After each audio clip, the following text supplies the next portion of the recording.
One of the most controversial elements of Silent Hill 2 in recent times has been the combat.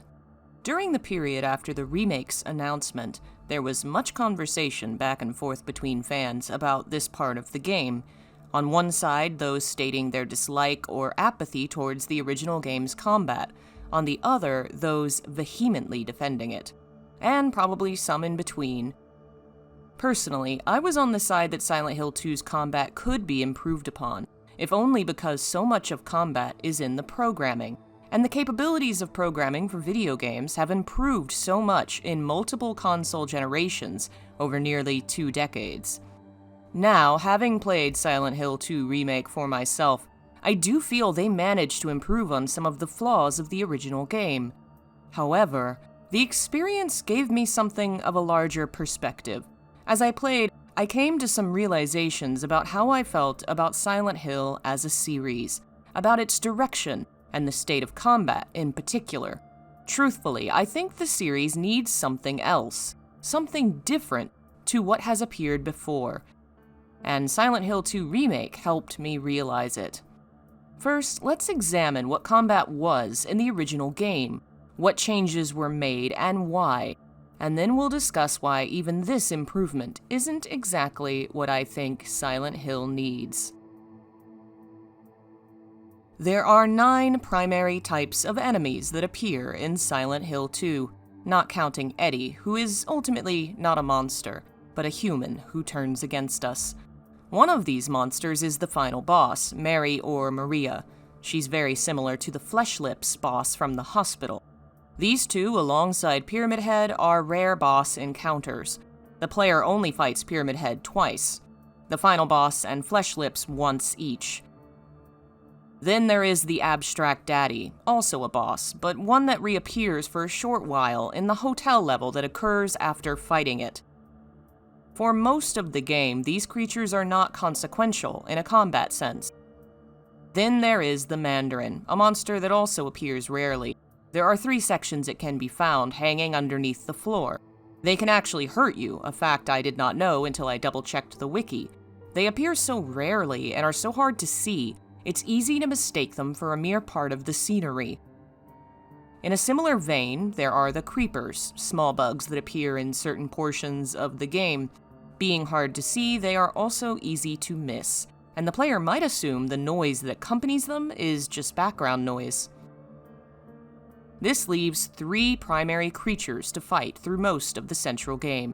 The 2 most common are the lying figures and mannequins, which appear first, followed by the bubblehead nurses, which appear in the second level.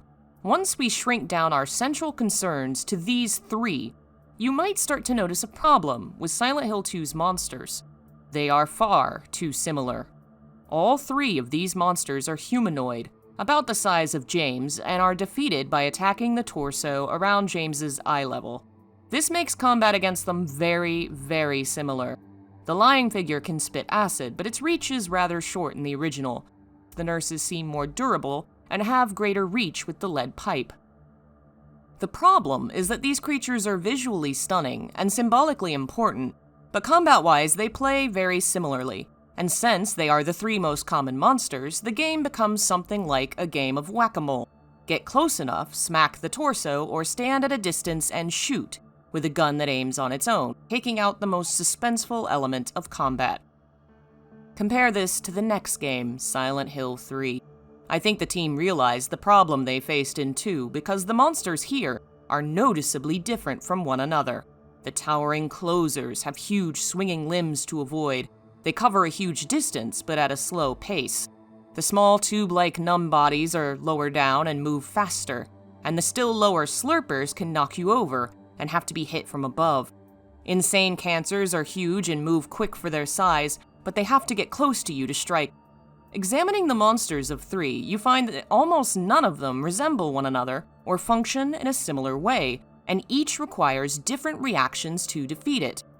Of the original games, 3's combat stands out as the best in my opinion, not only for the improvements they made in the programming, but the visual changes. It does not feel repetitive, and the fear factor increases because you must constantly be aware of the variety of monsters and the different dangers they pose.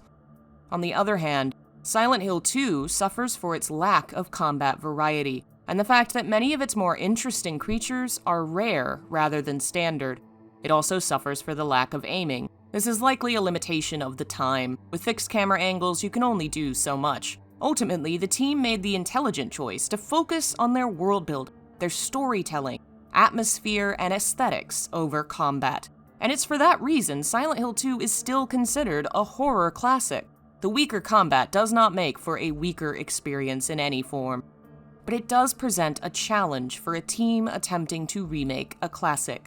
There's no reason for the team to copy the weaknesses of a previous game or console generation. Without fixed cameras, they can include aiming. With a better engine, they can do more with the combat. And the team clearly recognized the flaws in the original array of monsters, because they vastly improved on the feeling of difference between them. The largest improvement is obviously the mannequins. As one of the most common monsters, they present a large portion of the game's combat. In the original, they are much too similar to the lying figure. In the remake, they become a vastly different beast. They can stand, crouch, climb walls and ceilings, making them a creature that can attack from any direction. They hide quietly and attack via stealth. Their inhuman stillness and sudden appearances add to the atmosphere, and the further the player goes through the game, the more dangerous they become. Once they start climbing walls, they become truly chilling. I am not a person afraid of spiders, but even I became truly unsettled by the strange humanoid legs moving in a very inhuman, impossible fashion up the walls. I loathed these creatures, when in the original game I rarely considered them a threat. Other monsters also get an upgrade. They move at varying speeds, they have various forms, each one has a different style of attack. Poison, long-distance lashing, heavier strikes, disturbing sound. Every monster requires a different method of attack and a different means of defense, in much the way Silent Hill 3 does. And with modern technology, these differences are pushed to the extreme, using every direction to target you. As a remake of a classic game, Silent Hill 2 was not going to go wildly in a new direction, departing from the original. It was going to include a similar style of combat and similar monsters. It simply used modern technology to improve upon them. This ultimately means it's still a game in the vein of a PS2-era Silent Hill. And personally, I think there's more Silent Hill as a series could do to succeed in terms of combat. Fact is, I'm not certain it needs it. Let's go back further to the original Silent Hill. The game began as an attempt to capitalize on the popularity of Resident Evil. That game's popularity was incredible, then as now, and Konami wanted a horror game in the same vein. The young team behind the game were building something from scratch. Whenever they were uncertain about an element or unable to dedicate time to it, they copied Resident Evil. It's obvious that the combat was a major part of that copying. Silent Hill does a lot of what Resident Evil does. You explore a dangerous landscape full of monsters that are hunting you.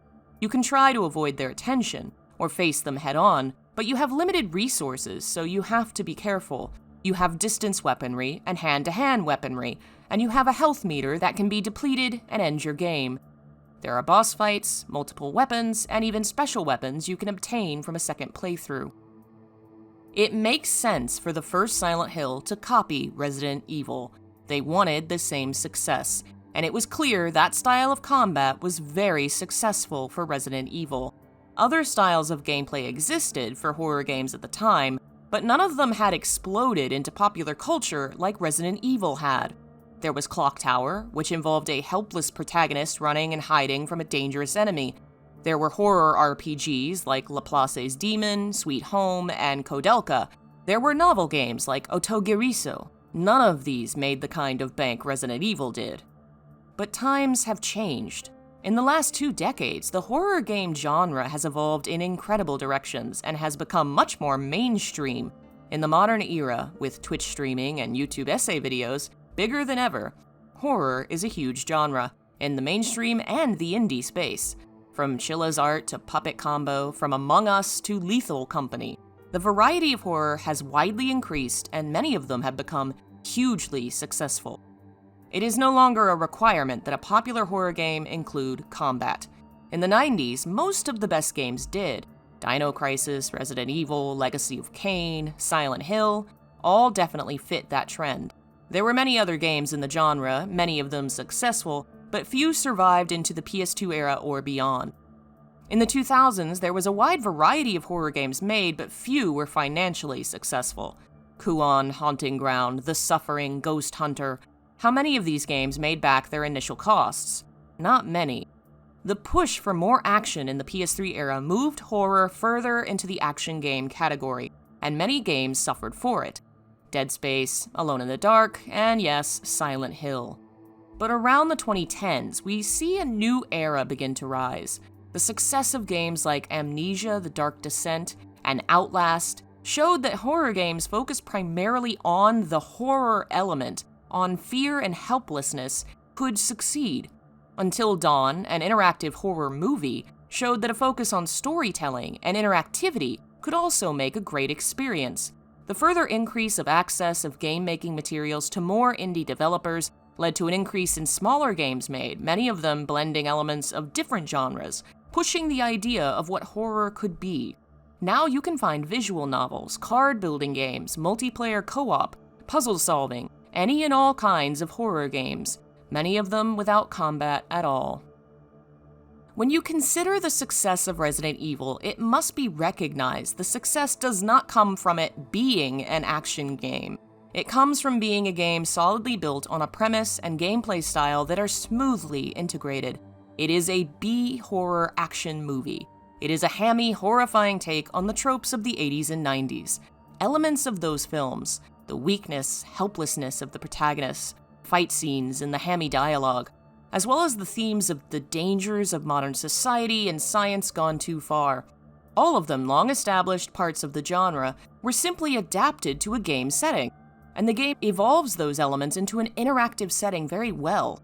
The helplessness and fear comes from the player's low health and the rarity of items.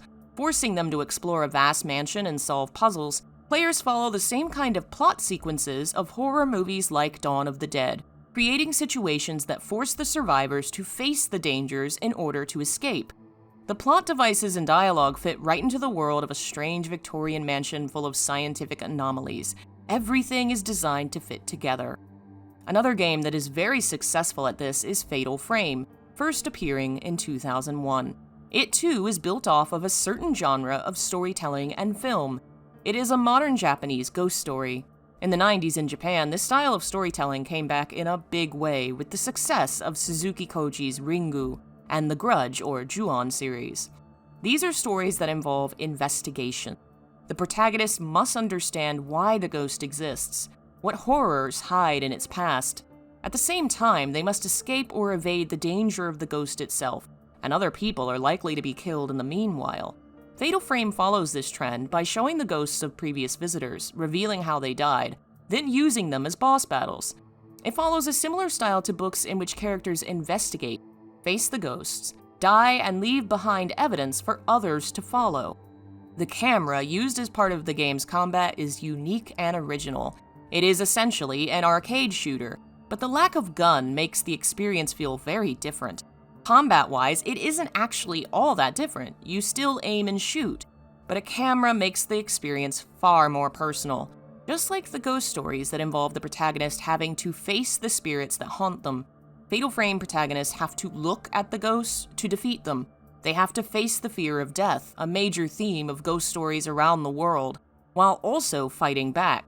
Nearly every Fatal Frame ends with the protagonist revealing the source of the haunting, correcting some mistake or setting a spirit at ease, usually at great personal cost, also a common theme in Japanese ghost films and fiction. Now we have to consider, looking at the way Fatal Frame and Resident Evil build off of the source materials they were working from. How does Silent Hill blend its source materials into its universe and gameplay? When we examine the source materials of Silent Hill, we find they are very different to those of Fatal Frame and Resident Evil. Silent Hill 2 pulls upon the Russian novelist Fyodor Dostoevsky, the works of Stephen King, and many of the movie adaptations of his books. There are folktales and children's books like Alice in Wonderland, the films of Dario Argento and David Lynch, There's a massive list of works that can be considered somewhat or greatly influential on the games in the series, but taken as a whole and generally summarized, you'll find a lot of these works are focused on internal turmoil rather than outer. Take the film Event Horizon. It's a sci-fi story in which the conflict comes from interpersonal relationships and the hallucinations the characters experience when exposed to a foreign entity. Or Jacob's Ladder, a film about a man's inner hallucinations as he dies during the Vietnam War. None of these are anything like a zombie movie or a ghost story in which an external, physical threat is the central source of fear. Some of these works don't have any external sources of fear. It is entirely in the mind, and there is often little to no combat at all. No fighting, no gunslinging, nothing. As a player, there are few things that truly make me personally feel fear. I've often said Fatal Frame is the most frightening series to me. It combines first-person combat elements with ghost stories and real-world events in a way that disturbs me and feels closer to home. It feels more possible than a Silent Hill game with its more outlandish stories, and the first-person combat is deeply disturbing. However, another major source of fear for me are games that involve helplessness. Amnesia is one of my favorites in the genre. Not only does it use first-person liberally, it also involves a protagonist who cannot fight off the external threat, and must run, hide, and outwit the enemy. There is a primal fear in being hunted. Personally, I found Resident Evil 2 Remake one of the more enjoyable Resident Evil games, a series I'm not entirely fond of, because of the added fear of a monster I could not defeat. Silent Hill has played with these elements. Silent Hill 4 is a great example. Walter Sullivan is an immortal threat through most of the game. The ghosts can be knocked down, but always rise back up, unless you use a very rare item against them. In 4, the system is somewhat unbalanced and made very weird for how the ghosts are fought. The game continues the original series' take on Resident Evil combat. You fight with hand-to-hand objects or guns, but now you're fighting ghosts that exist in your dreams. It feels so weird to strike a ghost with a lead pipe and watch it fall over. It takes you out of the fear experience. Silent Hill 4 experiments the most and falls short quite a bit, but there's a lot that could be learned from this game. The ghosts were frightening. You just needed a different method of gameplay to interact with them. Silent Hill Shattered Memories also plays around with combat. There is none. Instead, the player must run from enemies in sections of gameplay composed entirely of mazes. The problem becomes how the gameplay is executed. You always know when these sections are coming, and in the rest of the game, there's no threat whatsoever. It becomes a walking simulator until the siren sounds and the maze portion begins. However, like 4, there's a lot to be learned here. Silent Hill is not a game that depends on combat for its fear. The fear comes from the world building and storytelling, from the internal elements. It is a psychological fear based upon human experience and tragedy, and that is not entirely well meshed with combat. For one, nearly all the Silent Hill protagonists are meant to be ordinary, everyday people, yet none of them struggle with fighting monsters or using a gun. I would have liked it if in Silent Hill 2, James had fumbled with his weapon, or if in 3, Heather hadn't picked up a gun and fired half a dozen shots with no problem whatsoever. Considering my own life as an ordinary human who rarely sees weapons, the psychological response to being in a sudden dangerous situation and having to choose to use a weapon I'd never held before, I think it should elicit a greater emotional response.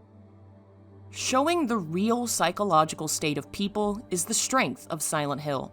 Painting over that state to allow for them to shoot monsters weakens the narrative. We never see Angela fighting against a monster, as part of her psychological impact comes from the feeling she is so vulnerable and afraid. If we saw her aiming and shooting a gun at a nurse, would that not take away from some of our fear for her?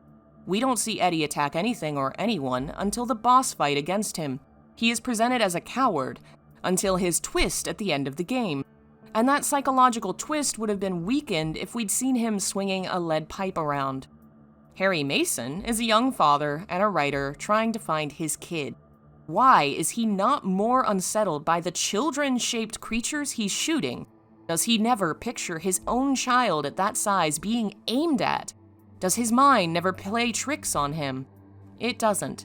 because the first game is a PS1 title, and combat was a necessity, but does it have to be 20 years later? A Silent Hill game focused on the themes of internal conflict and psychological struggle, in which that struggle is reflected in actual helplessness and physical vulnerability, would add immense value to the fear experience. It doesn't have to have no combat, but a character who misses more than they strike true, or who shivers and shakes as they take aim, would add to my fear.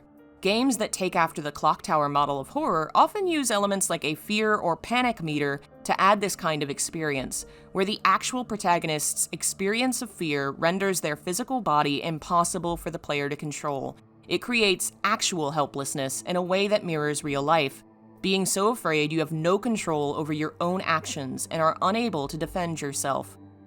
We saw in Silent Hill Short Message a modern example of a Silent Hill without combat. This is likely due to the nature of the beast. Short Message was a demo-style game with likely a small budget, meaning many elements had to be cut or modified to stay within a certain cost. Monsters only appear in certain sections, like in Shattered Memories, and the main character cannot defend herself. This game really had my heart pumping when the monster appeared, and while the overall experience could have used more polish, as a free game and an example of what Silent Hill could be, I think it offered a lot. Add some more variety to the monster chase experience. Make it something that occurs throughout the game in unpredictable scenarios. Give our protagonist a means of defense that is both rare and fallible. You could create a fear that is far more psychological than it is physical. In Resident Evil, you fear for what the zombies and the monsters will do to your body. In Silent Hill, you should be afraid of what the horrors of the abyss will do to your mind. Silent Hill is a game of the mind. It needs a style of gameplay that matches that. While I doubt the series will ever forego combat entirely, I hope that more games in the series experiment with helplessness and vulnerability. Truly, I believe taking after games like Clock Tower rather than Resident Evil fits the heart of what Silent Hill is.